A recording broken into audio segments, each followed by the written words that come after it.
Hello everyone, I hope you're all keeping well. It's a long time since I've done a little video and I've had so many requests for this little headband that I've been making for Charlotte, and I've made absolutely loads of these from little scrap pieces of jersey, leftovers, little remnants, and you don't need very much to make them, and they're so simple and they're actually perfect for Charlotte to wear because she has a mass of curly hair.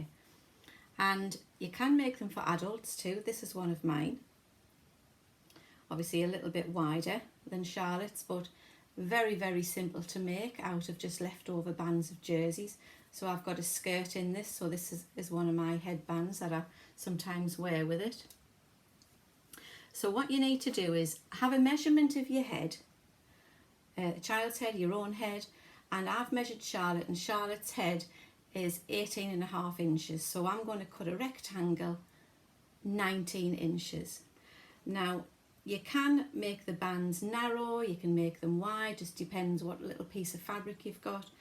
This piece of jersey that I've got here, I've got it cut at 19, which gives us 1/2 inch for the seam, and I think the width is about 5 inches. I'll just measure it. Find the end of the tape measure. There we are. It's actually 6 inches. So it's 19 by 6. And this fits Charlotte, and Charlotte's age 2. So the first thing you do is you fold your jersey fabric. It has to be jersey, of course, when you make these bands, because you won't get the same result with a cotton. You would have to put elastic through it. So you fold your piece of jersey in half, pin it and stitch it all the way down the long edge. So when you've got it stitched, it'll look like that if you've done it on the overlocker, or you could just have a straight sewing machine stitch, or if it's jersey, I probably would advise a zigzag stitch, a very small one along the edge, and then just trim it back to the stitches so it can stretch. Now the next thing you do, you turn this tube through to the right side, and again keeping it flat on the surface while you're working and doing your folds is a good idea.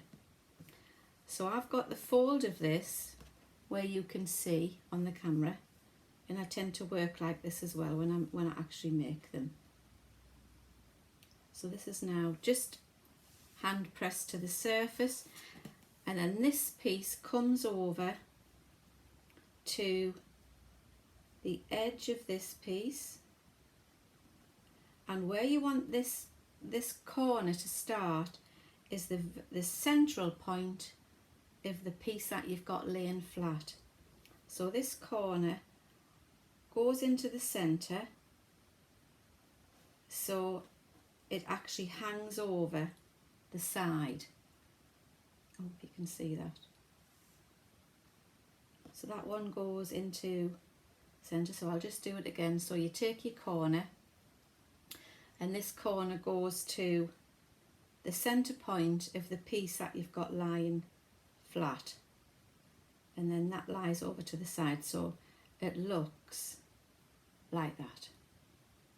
So keeping it nice and flat, take this corner and fold it over the first part of the piece that you've just lain over, and then take this piece now and fold it back on itself. Now that was a little bit hard for you to see, but I will be doing it again.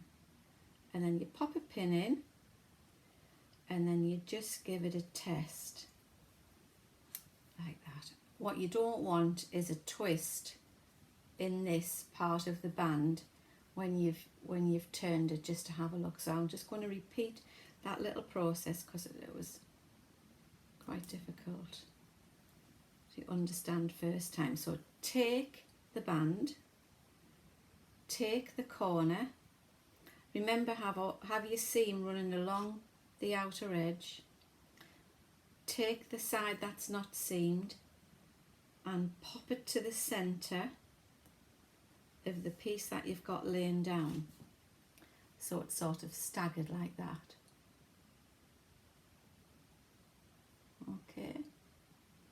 then the next thing you do, you take this corner and you fold it over like that. Then you take this one and you bring it behind like that. And then you pop your pin in. And then at this point, you do your little test, and that's how the knot appears on the headband. So I've got another one I'm going to do at the same time. So that one's pinned ready to stitch. So this is another one that I've actually turned through. This is a pretty little art gallery floral print. So this is the machined edge along this edge. So if you lie that machined edge down, you take the non-machined edge and you bring it over to the center point. I mean, you can put a pin in there if you wanted to measure that. Let's see, we'll measure it. So it's 8 centimeters. So I've got the pin exactly 4 centimeters into the middle. So you take this corner and you take it across to the pin where it's the center point, so 4 inches in, and then you fold this piece up over the pin, which I'm going to have to remove, and then you fold this piece across the back.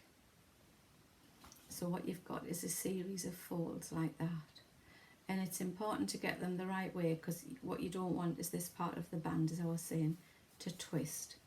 So to check everything, you pop your pin through all thicknesses and turn it through, and that's what it looked like if it's sewn together. So I'll just repeat it one more time. Save you having to keep rewinding and rewinding. So we've got the machined edge at the top. We're going to mark our halfway point. We're going to take this corner, and we're going to take this corner to start at the halfway point. So it looks like that. And then you bring, I'm going to take the pin out first, you bring this piece over to the front, and you take this piece and bring it round to the back. So you've got a nice little series of folds there. Pop your pin in to check it, and then have a little look. And that's how your knot will appear on the band. And this little band's a little bit wider than the other little band that I've pinned in. Now what you do after that, when you've got it pinned along, when you stitch it on your sewing machine, it's got to go through all these layers. So my best advice is to start with your foot down in the middle, do a couple of stitches, then reverse back to the edge, then come forward, and then finish in the middle again. Because if you start and sew something this thickness at the beginning, it's very hard. So just that you press a foot right in the middle, do 2 stitches, reverse to the edge and come forward to this end, and then finish, reverse to the middle and finish. And once you've done that, which is one I've done here earlier, I've stitched it right along.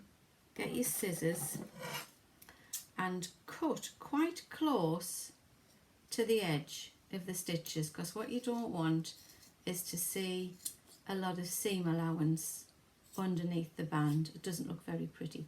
So just trim it just so it's very narrow, and then when you turn your headband through, your stitching and cutting line disappears to the back like that, and the little knot is on the front, and this is a little turtle band that I've been making for Charlotte to match our little summer shorts. So there's that one, and then we've got the orange one, which is a little bit wider, so you can make them any width.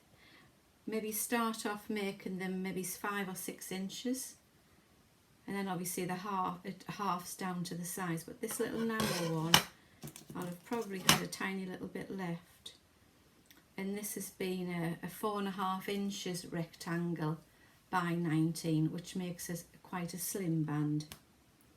So then you can make the wide one, and then when I get this one stitched, this one is slightly different again. So the rectangle I'll have cut for this one would have been, find the end of the tape measure.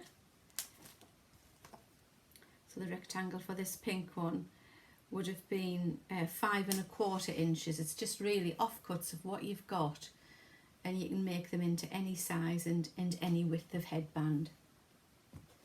So there's 3 there that I've got to now finish for Charlotte. So I hope you've enjoyed the video, and I hope it's answered all your questions about the sizing and what you do with the folding. So I look forward to seeing all your headbands that you're going to now post on Facebook. So thanks for watching, and I'll catch up with you soon. Bye bye.